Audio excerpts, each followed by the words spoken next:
Josh Manning, founder and portfolio manager at Manning Asset Management, a specialist credit fund that has returned on average 6.43% per annum since inception, including 7.5% over the last 12 months. A fund that we use quite broadly across the GP Wealth team that has done really well for us across the cycle. First of all, Josh, thanks for your time. If we could just start by giving us a quick introduction to the fund and some of the assets you invest in. Yeah, sure. So Manning Asset Management, as you said, specialist credit manager. Our flagship offering is called the Manning Monthly Income Fund. It's designed to provide investors a steady, consistent income stream through differing market cycles, but most importantly, have that capital stability that many investors are really seeking in these markets. The fund invests in various Australian domiciled credit investments in Australia, and it's overseen by a very experienced investment committee with about 100 years or just over 100 years of collective credit experience. So very well seasoned, been going since founded the firm in 2015, and that really is, as I say, the flagship fund that has done very, very well through all the differing economic times that we've been through. And just for investors watching this call, can you just describe some of the attributes that they should look for when trying to identify a good quality credit manager? Yes. So there's a few things that I think are really important. Firstly is alignment. That is something that we believe very, very strongly in. So for example, a lot of our team are very, it's got a large amount of capital in the fund itself. So we're very much incentivized and aligned with our investors, investing on the same terms. I think the other really important thing is that you want people that have gone through differing market cycles, and I'm not talking about the last 5 or 10 years. I'm talking about people that have been in the industry 20, 30 years. They've seen issues in different areas of the investment universe, and they have experience around, for us, the returns are exciting, but for me, the really important part is all around risk management. And you can't have risk management coming into the industry for a first time. You really need the, really deep experience to understand when you're looking at different aspects and looking at different risks, how you manage those, how those have worked out in a stressed environment. What are some of the contractual things that we want to see in the investments that we go into to really protect our interests? And it's all that beneath the surface thing, that really heavy due diligence, the legal docs, spending a lot of time in getting those really tight, where we add a lot of value. And I think ultimately in a really stressed environment, that is what will shine through as the most important attributes of a credit fund.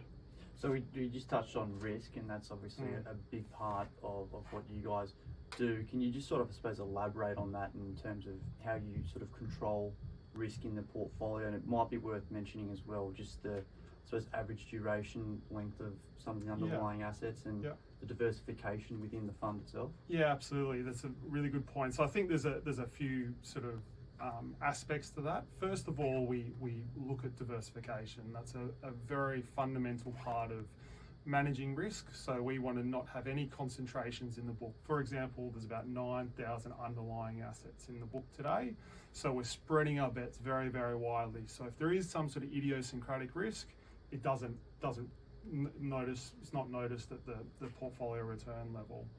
The next attribute is we keep it very what we call short dated. So we're investing for quite a short period of time, typically 12 to 18 months, and the average term, or what we call the weighted average life of when we get our investment back, our capital repaid, is just under 6 months. So the portfolio is constantly investing, constantly making decisions around where we want to be, given where we are in the economic cycle, what type of assets we want to be investing in.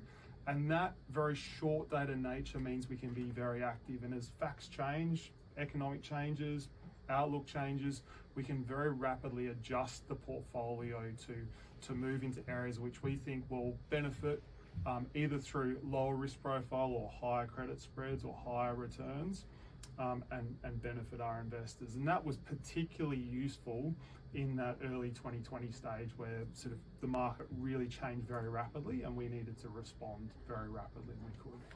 So let's talk about, I suppose, the macro and pivot to where we are now in the cycle. Seems like, you know, headlines are just dominated by inflation, interest rates, and we're going through one of the most aggressive interest rate hikes that we've seen in recent history. Can you just share your views on, you know, your credit market outlook, and I suppose how you guys are positioned in the fund, some of the sectors that you're allocating towards versus some of the stuff that you're avoiding at the moment? Sure.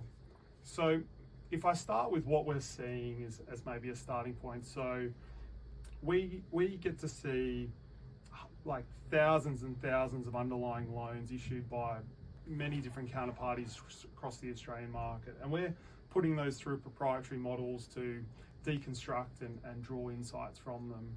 When we're looking at those, there's not actually a lot of arrears and a lot of stress out there, which is firstly good, you might say, but I guess as a risk person, it's probably more of a risk for us in how we think about it, in that we're still quite early in this tightening cycle. It still hasn't had its full impact on the economy. And I think you've got to be really cautious in this environment around not sort of saying, well, we're near the top of interest rate cycle, so there's only, maybe another 6 months more of hikes to come.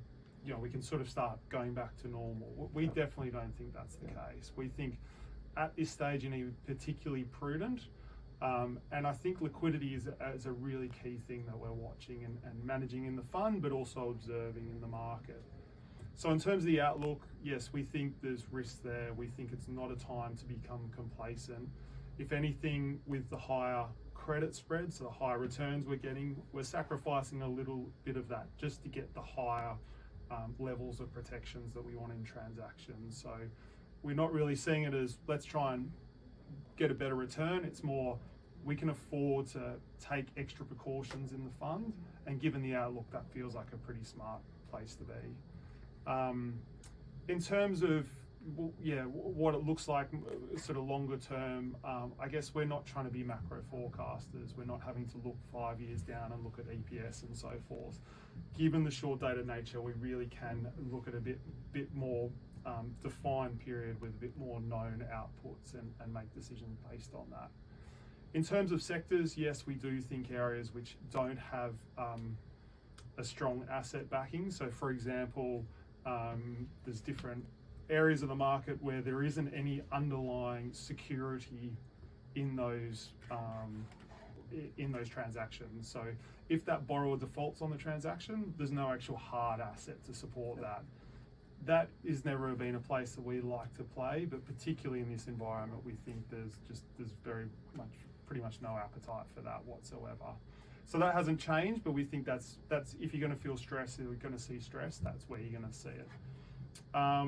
We are keeping it very short dated. As I said, we've really done that since sort of early 2020, really pulled that in. But we're seeing a lot of transactions from all different parts of the market. And one distinctive thing about us is we are what we call a diversified credit fund. So we can look at mortgages, so they're first mortgage security, we believe quite low risk. We can look at consumer loans and business loans. So we can look across quite a wide section of the market and think, do we want to be in each of those sectors? And if so, what pockets? And be quite active and moving in and out of those. So we think consumer loans, probably not as attractive as what it historically was. The more secured areas we think are really the place to be in this market. Josh, thanks for your time. And if you'd like to know more about how the Manning monthly income fund may be appropriate to your portfolio, please get in touch with an advisor at the GP Wealth team.